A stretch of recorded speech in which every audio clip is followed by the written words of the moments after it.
દિલ્હીમાં ટ્રાફિક નિયમોના ઉલ્લંઘનને રોકવા માટે દિલ્હી ટ્રાફિક પોલીસે એક અનોખો માસ્ટર પ્લાન તૈયાર કર્યો છે.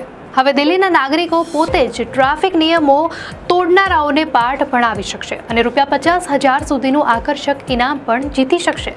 દિલ્હી ટ્રાફિક પોલીસે 1 સપ્ટેમ્બર 2024ના રોજ ટ્રાફિક પ્રહરી એપ ફરીથી લોન્ચ કરી છે. આ એપ દ્વારા કોઈ પણ Android smartphone user Google play store પરથી એપ ડાઉનલોડ કરીને ટ્રાફિક નિયમો તોડનારાઓની ફરિયાદ કરી શકે છે.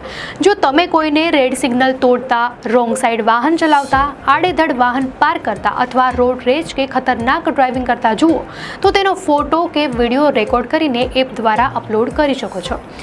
દિલ્હી ટ્રાફિક પોલીસ ટીમ દ્વારા દરેક રિપોર્ટની તપાસ કરવામાં આવશે. જો ફરિયાદ સાચી જણાશે તો નિયમ તોડનારને દંડ ફટકારવામાં આવશે. આ ઉપરાંત દર મહિને સૌથી વધુ માન્ય રિપોર્ટ મોકલનારાઓને ઇનામ આપવામાં આવશે. પ્રથમ ઇનામ ₹50,000, બીજું ઇનામ ₹25,000, ત્રીજું ઇનામ ₹15,000 અને ચોથું ઇનામ ₹10,000. આ યોજના દિલ્હીમાં 2015માં ટ્રાફિક સેન્ટિનલ યોજના તરીકે શરૂ કરવામાં આવી હતી, પરંતુ હવે ટ્રાફિક પ્રહરી એપ ટેકનોલોજી અને લોકોની ભાગીદારીથી ટ્રાફિક વ્યવસ્થાને વધુ મજબૂત બનાવશે.